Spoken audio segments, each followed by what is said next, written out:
Donc, en introduction, je vais vous dire aujourd'hui, euh, j'ai surtout écrit le message en pensant à nos frères et sœurs de l'Église de l'Espoir d'Émile-Île.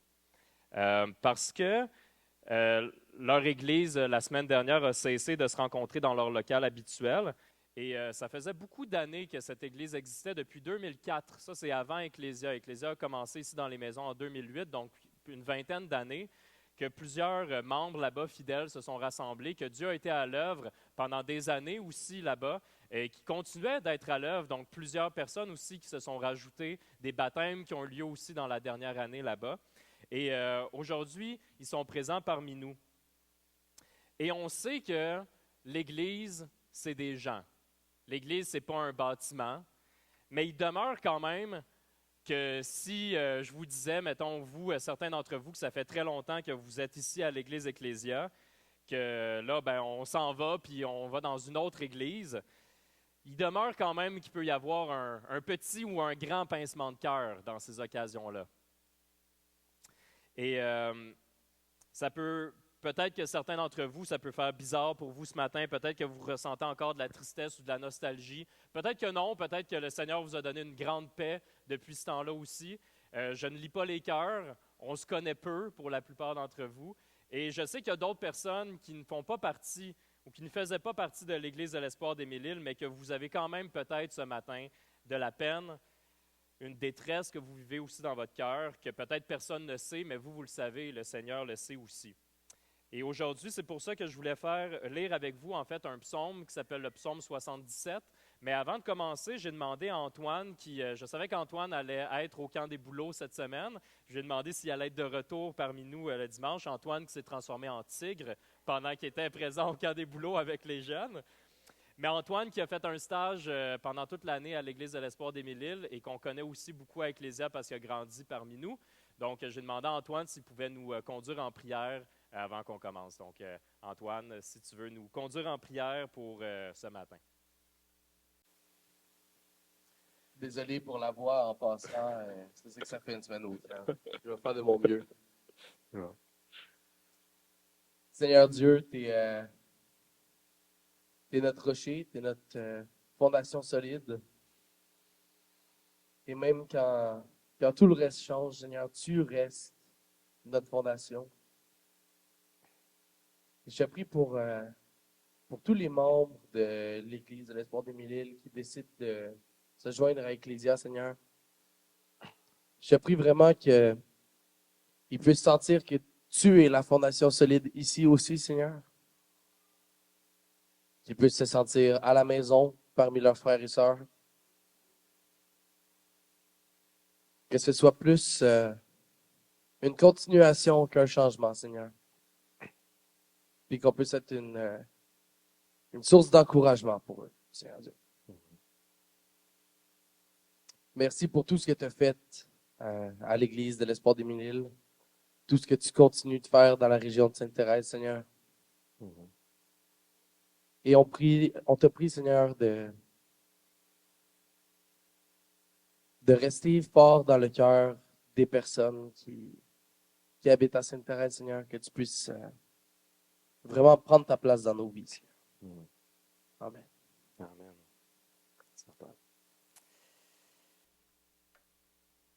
Si vous voulez tourner avec moi, aujourd'hui, nous allons lire ensemble le psaume 77, qui a été écrit par un psalmiste qui s'appelait Asaph. Le psaume 77, qu'on pourrait résumer par la phrase suivante. Quoi faire quand ma peine est tellement grande et quand Dieu ne semble plus agir comme autrefois? C'est ce que le psalmiste apporte devant Dieu dans ce psaume. J'ai aussi choisi de le lire dans la traduction qui s'appelle la traduction de la Semeur. Donc, je sais que certains d'entre vous, si vous avez votre Bible avec vous, vous pouvez l'ouvrir dans le psaume 77. Des fois, il y en a qui le suivent sur leur téléphone puis que vous pouvez changer la version. Pourquoi la Semeur en particulier? Vous savez, la Semeur est une traduction qui est un peu plus dynamique, donc qui des fois va perdre un peu la fidélité, qui est peut-être un peu moins proche de la traduction exacte de l'hébreu dans ce cas-ci. mais en lisant les différentes versions, je trouvais que le vocabulaire qui était utilisé démontrait vraiment bien le cœur. Et des fois, dans la version Louis II 21 qu'on utilise habituellement, il y avait des fois des petits mots de vocabulaire qu'on utilise moins souvent. Et je me suis dit, je pense que pour ici, pour vraiment montrer le cœur du psalmiste et sa peine, que je vais choisir la semeur. Donc, c'est à vous de choisir ce que vous préférez. Moi, je sais que quand je suis dans une version, mettons dans ma Bible, c'est une seconde 21, puis que là, quelqu'un me lit une autre version, ça me mélange tout dans ma tête, puis là, j'écoute plus rien. Vous pouvez juste fermer vos yeux aussi et écouter le texte que je vais vous dire. On va passer à travers le psaume 77. Dans la première partie du psaume, le psalmiste Asaph est comme paralysé par la peine. C'est ce qu'on voit quand on commence à lire ce psaume. Il dit, j'appelle Dieu, je crie vers lui. J'appelle Dieu et il m'écoute. Au jour de ma détresse, je m'adresse au Seigneur. Tout au long de la nuit, sans cesse, je tends les mains vers lui. Mais je reste inconsolable. Dès que je pense à Dieu, je me mets à gémir. Et quand je réfléchis, j'ai l'esprit abattu. Quand je veux m'endormir, tu me tiens en éveil. Me voici dans le trouble, je ne sais plus quoi dire. Je ne sais pas si ça vous est déjà arrivé de ressentir ça, d'être comme paralysé, comme on peut voir ici, paralysé par la peine et la détresse. Peut-être que ça vous est déjà arrivé, peut-être que ça vous arrive en ce moment. Et c'est ce qu'on voit aussi pour l'auteur, qu'on voit que sa peine est tellement intense. On ne sait pas exactement c'est quoi qu'il vit, ça ne le spécifie pas, mais clairement c'est quelque chose de très gros. Et quand on arrive dans des temps comme ça, même si on prie, parfois on est encore paralysé par la peine. On prie, on prend du temps, on veut méditer, on veut s'approcher devant Dieu, et c'est juste nos soucis qui reviennent en boucle. Et parfois, on finit notre temps de prière et on dirait que ça a juste amplifié les détresses qu'on vit. Et on cherche la face de Dieu, on ne la trouve pas. Décrit ici une détresse qui ne part pas, malgré peut-être des semaines, peut-être des mois aussi. Une peine qui est inconsolable. Une détresse qui est tellement grande qui empêche ici, ça nous dit qu'il est tellement dans le trou, je ne sais plus quoi dire, il n'est plus capable de parler, il n'est plus capable de dormir. Quand je veux m'endormir, tu me tiens en éveil. Une énorme peine. Quand on était en Gaspésie, on faisait des méditations à chaque soir. C'est souvent Fabrice. Fabrice est un des anciens ici à Ecclésia. Et il nous avait partagé que un des philosophes, un des hommes qu'on connaît comme étant un adversaire coriace de Dieu, c'est Karl Marx. Karl Marx qui a dit, c'est lui, mettons, qui a dit que la religion est l'opium du peuple, qui nous sert à nous endormir, que ce n'est pas Dieu qui a créé les hommes, que c'est les hommes qui ont créé des dieux, ou qui ont créé Dieu. Mais la réalité aussi, c'est que quand on lit les journaux de Karl Marx, on voit que Karl Marx a grandi dans une église luthérienne, qui a été baptisée, qui écrivait dans des journaux, qui s'en remettait à Dieu. Et un jour, Karl Marx n'a jamais eu d'argent. Il a tout le temps été fauché, il a tout le temps vécu dans la misère. Et un jour, un de ses fils, qui avait 8 ans, qui s'appelait Edgar, est décédé de malnutrition, à la suite de choses de malnutrition. Les conséquences de ça. Et on voit dans les journaux que lui, Karl Marx et sa femme prient à multiples reprises pour que Dieu épargne leur enfant. Et on voit l'espoir qu'il a envers Dieu. Et quand son fils décède finalement à l'âge de 8 ans dans des circonstances tragiques, comme on l'a vu, dans des circonstances atroces, dans les journaux, c'est évident que ça a changé du tout au tout. Maintenant, pour Karl Marx, Dieu est un ennemi. C'est celui qui est venu prendre son fils. Et à partir de ce moment-là, c'est la guerre entre lui et Dieu. Et on peut le voir dans les écrits, comment que, après ça, lui qui avait une espérance en Dieu, dans les circonstances et dans la peine, s'est détourné et s'est opposé à Dieu. Et ce n'est pas facile de dire qu'on veut demeurer fidèle à notre Seigneur malgré les circonstances, dans les joies et dans les peines, dans des peines qui sont très, très grandes et qu'on demeure inconsolable pendant plusieurs temps. Et au début de ce psaume, on voit que ce que l'auteur essaye de faire pour sortir de cette dépression-là ne semble pas marcher. C'est sous-entendu qu'au départ, ce qu'Aphaz veut, c'est que les circonstances changent, plus que le fait de suivre Dieu, peu importe les circonstances.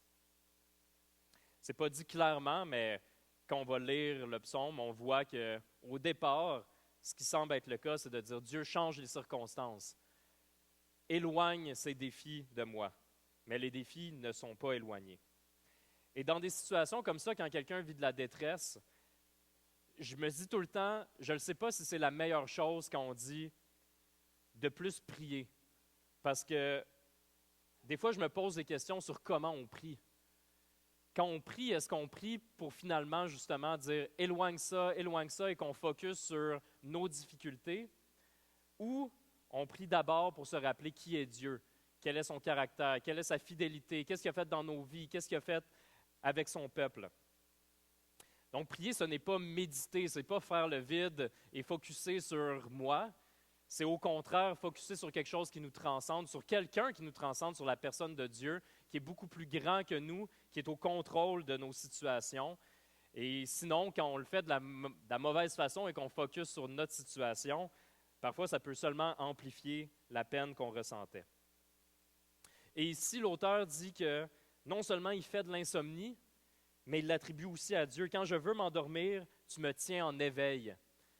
Ça, c'était bien rendu, je trouvais, dans la seconde 21. Il disait, tu gardes mes paupières ouvertes. Tu me tiens en éveil, tu gardes mes paupières ouvertes. J'essaie de m'endormir, mais Seigneur, tu ne me laisses pas m'endormir. Et dans son manque de sommeil, dans son insomnie, si vous avez déjà fait de l'insomnie, si vous avez déjà eu des manques de sommeil, dans ce temps-là, le petit hamster qui est dans la tête, il tourne, puis il tourne, puis il tourne, puis il nous amène souvent à des pas bonnes places, qui nous empêchent encore plus de s'endormir. Et ce qu'on voit, c'est qu'au départ, s'il est paralysé par la peine et qu'il focus pour demander au Seigneur de changer les circonstances, après ça, quand le hamster commence à tourner, qu'est-ce qui se passe? Il va commencer à songer aux jours passés, comment Dieu était dans le passé, à être nostalgique. Ah, comme Dieu était plus présent dans mes jeunes jours. Il va commencer à être paralysé, mais cette fois-ci par la nostalgie des jours passés. On continue à lire dans le psaume 77. L'auteur écrit « Je songe aux jours passés, aux années d'autrefois. J'évoque mes cantiques au milieu de la nuit. Je médite en moi-même. Et les questions me viennent. » Portons attention aux questions qui l'amènent devant Dieu. L'abandon du Seigneur va-t-il durer toujours? Ne reviendra-t-il plus jamais favorable? Son amour serait-il épuisé à jamais?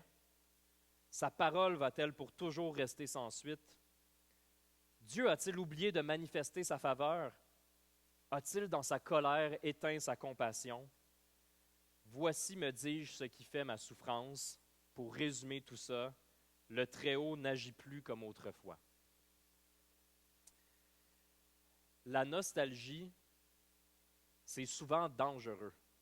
On n'a pas tendance à penser que la nostalgie, c'est dangereux. Souvent, c'est comme, on vit dans une société qui est assez nostalgique, là, comme pour moi, mettons, pour mon groupe d'âge, il y a tellement de choses qui est orientées vers mettons, des jeunes hommes ou des jeunes adultes pour leur rappeler comme « Hey, c'était-tu le fun quand tu étais plus jeune? Puis t'aimais les Pokémon, puis t'aimais Walt Disney. » Puis là, il y a comme toutes les mêmes affaires qui sont offertes à des hommes de 30-40 ans. Il y a une industrie de la nostalgie pour se rappeler des choses que c'était donc le fun quand on était enfant. Et je pense que autant pour les hommes et les femmes, il y a des choses qu'on est nostalgique par rapport au passé. Mais il y a quand même des dangers. Un des dangers, même dans notre foi, même dans notre marche avec le Seigneur. En parlant avec plusieurs d'entre vous, moi, je n'ai pas grandi dans le milieu évangélique baptiste quand j'étais plus jeune, mais il y en a que pour certains d'entre vous, ça fait longtemps que vous marchez avec le Seigneur. Et j'entends souvent le réveil qui a eu lieu dans les années 80, 90, 80, 70. Hein? Je l'entends souvent. Puis c'était une époque merveilleuse que justement, ce que j'entends, c'est qu'il y avait des manifestations dans la rue pour Jésus. Les gens y allaient à Montréal, puis là, genre, les gens, ils se promenaient dans la rue, ils chantaient des cantiques, ils chantaient des louanges, puis là, soit ils se faisaient pitcher des tomates, mais il y a d'autres personnes qui se joignaient à la foule, puis qui continuaient à chanter des louanges. Un réveil, les églises grandissaient, il y avait plein de baptêmes. Quelque chose qui était justement que souvent on aspire à ça, de dire « Ah, c'était pas pareil à cette époque-là. On était dans la rue, puis là, on louait le Seigneur. » Et j'ai l'impression, peut-être que je me trompe, mais on dirait qu'au sein de nos associations, il y a un mois à peu près, il y avait le président du Fellowship canadien qui est venu à l'Assemblée générale de notre association de l'ABEC et qui disait qu'il voulait regarder les tendances un peu des dernières années, depuis 2020, sauf que ça semblait se consolider qu'au sein du Canada et au sein du Québec et au sein de notre province et du pays, qu'il semble avoir un réveil actuellement. Nous, c'est un peu ce qu'on vit actuellement à Ecclésia dans les 3 dernières années, qu'il y a plusieurs personnes, on a célébré plusieurs baptêmes. C'est aussi, on a reçu une lettre de nouvelles de notre séminaire, le SEMBEC, et le nouveau directeur général, Gabriel, là, je détruis tout le temps son nom de famille, là, Lauter, OK. Gabriel Lauter, nous disait que les inscriptions vont en montant depuis les dernières années. Il y a de plus en plus de gens qui songent à juste suivre des cours ecclésiocentriques, ou aussi de songer au ministère, qui veulent en faire une vocation. Il y a eu plusieurs baptêmes au Canada, au Québec, plusieurs nouvelles églises qui ont commencé, et je me dis, j'ai eu cette réflexion-là cette semaine, que ça se pourrait, je ne connais pas l'avenir, mais ça se pourrait que la période qu'on vit actuellement, dans quelques années, peut-être qu'on va être nostalgique de cette période-là. Même si c'est une période aussi qui a des gros hauts, des gros bas, des difficultés, des détresses, mais en même temps qu'on voit Dieu à l'œuvre de façon incroyable dans notre région et à plusieurs endroits au Québec. Et le danger de la nostalgie, c'est de se rappeler juste des choses positives du passé et d'atténuer les défis qu'il y avait et se dire que c'était mieux avant, c'était mieux autrefois. Et le danger encore plus, comme on peut voir avec l'auteur, c'est de dire que Dieu était peut-être plus actif autrefois, qu'il a peut-être changé, ce qu'on sait qui n'est pas le cas. Et ça nous empêche aussi de vivre la gratitude dans le moment présent, parce qu'on reste accroché aux choses du passé et on est comme paralysé par la nostalgie. Et c'est à ce moment-là que l'auteur commence à soulever des questions qu'on a lues ensemble. Et c'est important de savoir qu'on peut s'approcher de Dieu avec un cœur honnête. Si vous lisez les psaumes, vous voyez que dans les psaumes, très souvent, les auteurs vont poser des questions à Dieu. Très souvent. Et ce n'est pas pour chialer. Quand on voit du chialage, par exemple, dans la Bible, Jacob, Matthieu, il y a quelques mois, avait enseigné là-dessus la différence entre élever des plaintes à Dieu versus chialer. Et que quand on chiale, et pourquoi que c'est péché souvent de chialer, c'est parce qu'on focus sur nous, on entretient notre mécontentement. Quand on pense par exemple au peuple qui était sorti d'Égypte puis rendu dans le désert, qui commençait à dire à Dieu, « Ah non, nous on veut retourner en Égypte, puis là nous autres on mangeait mieux en Égypte, on veut retourner avec nos bourreaux. » Et pourquoi Dieu se fâche dans ces circonstances comme ça? C'est justement parce que son peuple doute de la fidélité de Dieu et commence à entretenir leur mécontentement et à se pomper les uns les autres dans leur mécontentement et veulent retourner dans leur détritus d'autrefois, dans leur vie passée. Mais de soulever des plaintes et de poser des questions, je crois qu'ici, on peut lire qu'en soulevant les questions, l'auteur connaît le caractère de Dieu. Si je vous relis ces questions-là, l'abandon du Seigneur va-t-il durer toujours? L'auteur sait que Dieu est fidèle, mais il ne le ressent pas à ce moment-là. Ne reviendra-t-il plus jamais favorable? Mais le Seigneur est favorable à son peuple. Son amour serait-il épuisé à jamais? Mais non, Dieu est bonté. Sa parole va-t-elle pour toujours rester sans suite? Non, ses promesses s'accomplissent. Jessica l'a dit tout à l'heure avec les enfants. On a une espérance solide en Christ parce qu'il accomplit ses promesses et Dieu accomplit ses promesses. Jésus avait dit qu'il allait ressusciter. à ses disciples. Il l'avait annoncé d'avance. Jésus nous promet qu'il va revenir. Il va revenir. Ses promesses s'accomplissent. A-t-il dans sa colère éteint sa compassion? Mais non, notre Seigneur pardonne.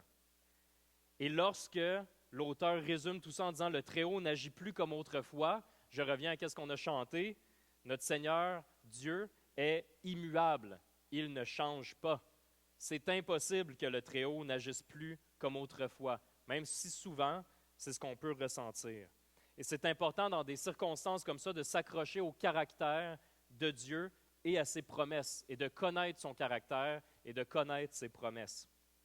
Parce que quand on a une mauvaise perception de Dieu, si on croit que Dieu, par exemple, que dans sa colère, il a éteint sa compassion, et qu'on devient convaincu que Dieu est un Dieu de colère, qui n'a plus de compassion pour nous, ben on ne va pas vouloir s'approcher de lui. On ne va pas vouloir livrer nos peines, on ne va pas vouloir qu'il prenne soin de nous, on ne va pas vouloir qu'il soit notre consolateur. On va juste de plus en plus penser que c'est un Dieu de colère et non un Dieu de compassion. On ne va pas vouloir entretenir une relation avec Dieu. Et là, le psalmiste continue. Et continue de réfléchir au passé, mais voici qu'est-ce qui va se passer. Actuellement, il était dans le passé, mais dans la nostalgie des circonstances d'autrefois. Mais quand il continue à regarder au passé, maintenant il continue à voir qu'est-ce que Dieu a fait et quel est son caractère. On continue dans le psaume 77, et là, dans sa réflexion avec son hamster qui tourne avec les longues nuits d'insomnie, ça commence à changer. Je me rappellerai ce qu'a fait l'Éternel. Oui, je veux évoquer tes prodiges passés. Je veux méditer sur toutes tes œuvres et réfléchir à tes hauts faits. Dieu, tu agis saintement. Quel Dieu est aussi grand que Dieu? Car toi, tu es le Dieu qui réalise des prodiges.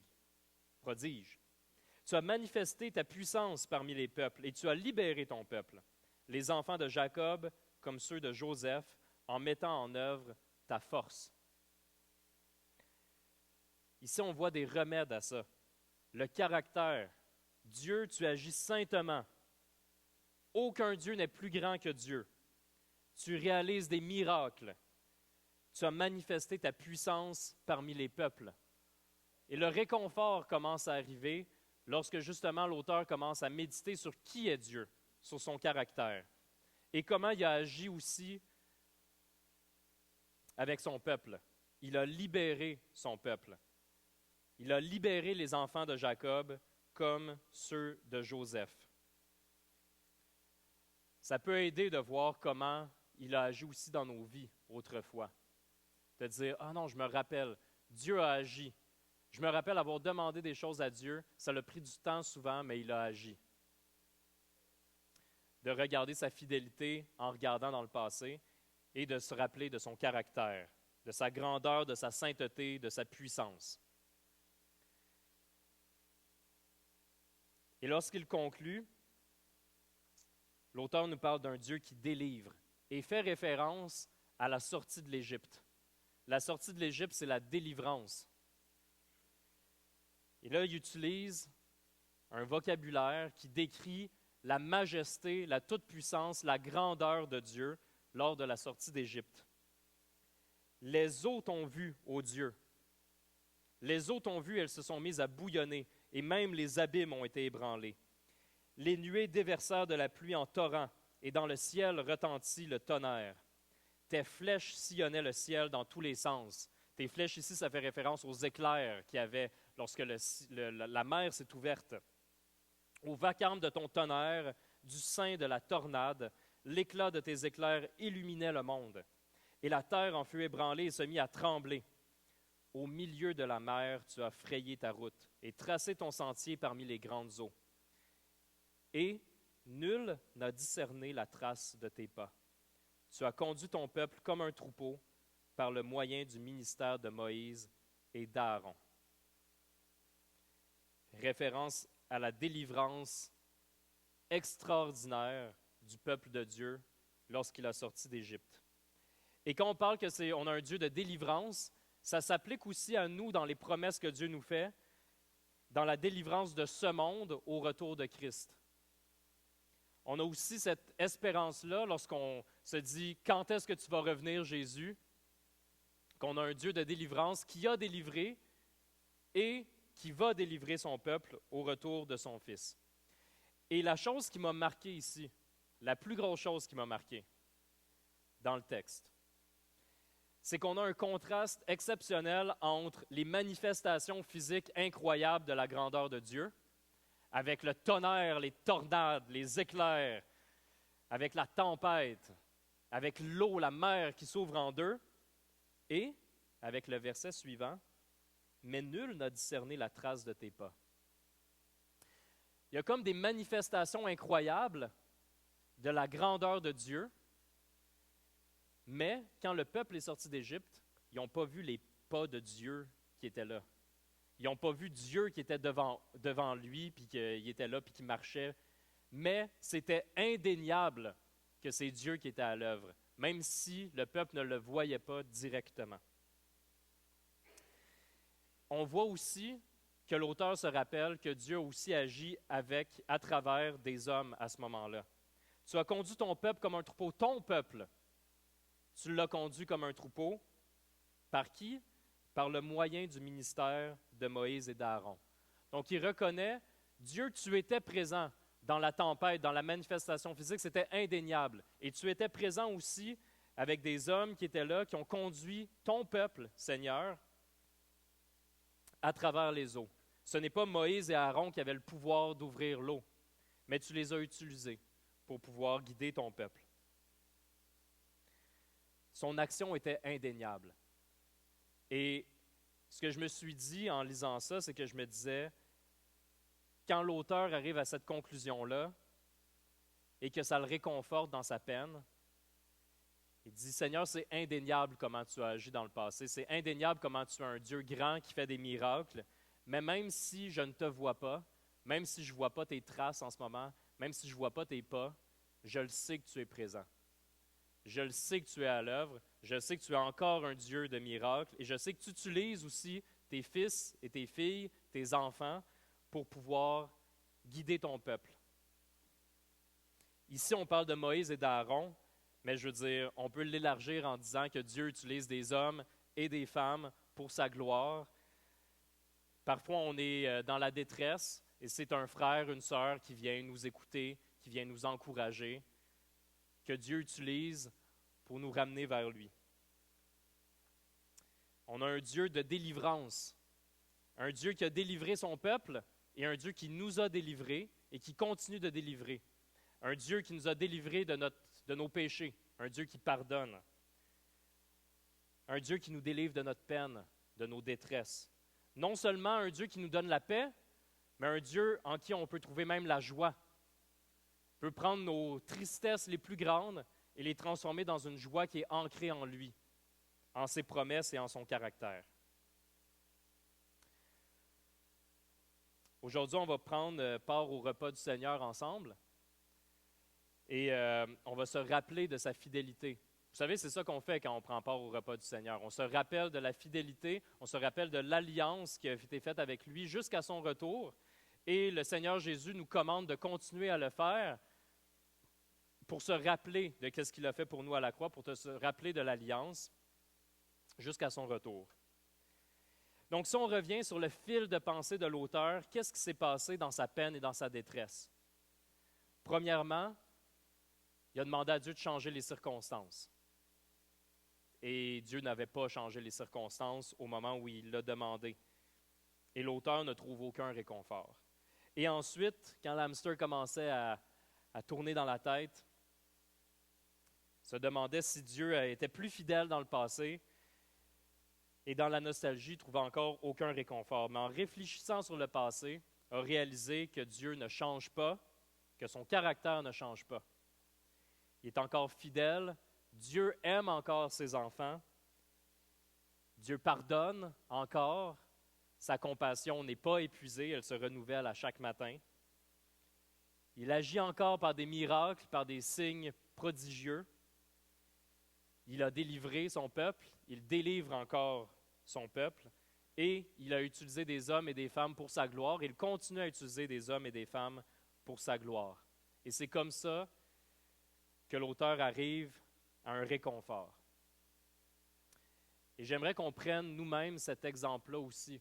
Lorsque les détresses vont arriver, ou si vous vivez déjà des détresses actuellement, de prendre ça comme exemple, quand la détresse devient trop grande, de voir qu'on a un Dieu qui agit autant qu'il agissait et qu'il agissait autrefois. Je vais prendre un temps de prière avec vous et ensuite de ça, on va s'approcher pour prendre part au repas du Seigneur.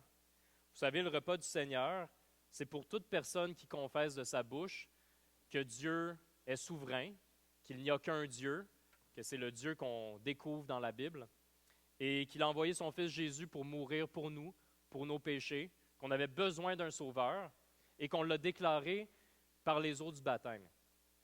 Et parfois, peut-être que certains d'entre vous vous dites, je suis d'accord avec tout ça, j'aimerais être baptisé, et venez nous approcher, il y a déjà des baptêmes qu'on est en train d'organiser pour, je ne sais pas exactement quand, mais peut-être en septembre, peut-être avant. Donc, pour certaines personnes, si vous dites, j'aimerais ça être baptisé, vous pouvez venir me voir. Allez voir aussi Chris aussi qui est là aujourd'hui, ou peut-être une autre personne que tu connais mieux dans l'assemblée puis que tu voudrais lui parler en premier de t'aimerais ça être baptisé. Nous, on a les éléments qui vont être approchés ici qui symbolisent le corps et le sang de Christ qui a été versé pour nous, que pour toute personne qui reconnaît de sa bouche et qui reconnaît publiquement que Dieu est son sauveur, on veut prendre part au repas du Seigneur ensemble. Donc, je vais prendre un temps pour prier et ensuite de ça, je vais inviter, premièrement, oui, s'il y a des personnes qui peuvent approcher l'autre table. Et après avoir pris un temps de prière, j'aimerais inviter en premier nos frères et sœurs de l'Église de l'Espoir d'Émile-Île, si vous voulez être les premiers à vous approcher pour prendre part à la communion avec nous au repas du Seigneur. Puis ensuite de ça, les autres, on va pouvoir s'approcher et s'attendre mutuellement pour pouvoir le faire ensemble. Donc, Seigneur notre Dieu, on veut te rendre gloire. Tu connais nos cœurs et tu sais que c'est vraiment difficile parfois, qu'on a de grandes peurs, des grandes tristesses, des grandes détresses, et qu'on doute parfois de ton caractère ou de ta fidélité. Mais Seigneur, on sait que tu ne changes pas. On a confiance en tes promesses, on a confiance en l'alliance que tu as faite avec tes enfants. Et ce matin, c'est ce qu'on veut faire en partageant ensemble le repas du Seigneur. C'est se rappeler qui tu es, comment tu as agi avec nos frères et nos sœurs dans le passé, avec nos frères et nos sœurs en ce moment, partout dans le monde, qui partagent la table avec nous, qui partagent le même Saint-Esprit que tu nous as envoyé, qui nous équipe, qui nous donne tout ce qu'on a de besoin, Seigneur. Et on sait que tu vas être présent, que tu vas être fidèle et que tu ne changeras jamais. Dans l'éternité, ton caractère ne changera jamais. Tu seras toujours aussi fidèle, bon, juste, plein de compassion, Seigneur. Et on veut te louer pour ça, d'avoir une ferme espérance en toi. Merci, Seigneur. Amen. Donc, mes frères et sœurs de l'Église de l'Espoir, je vous invite à vous approcher. Vous pouvez venir prendre les éléments. Et les autres aussi, ensuite, on peut s'approcher et on va s'attendre pour prendre le repas du Seigneur.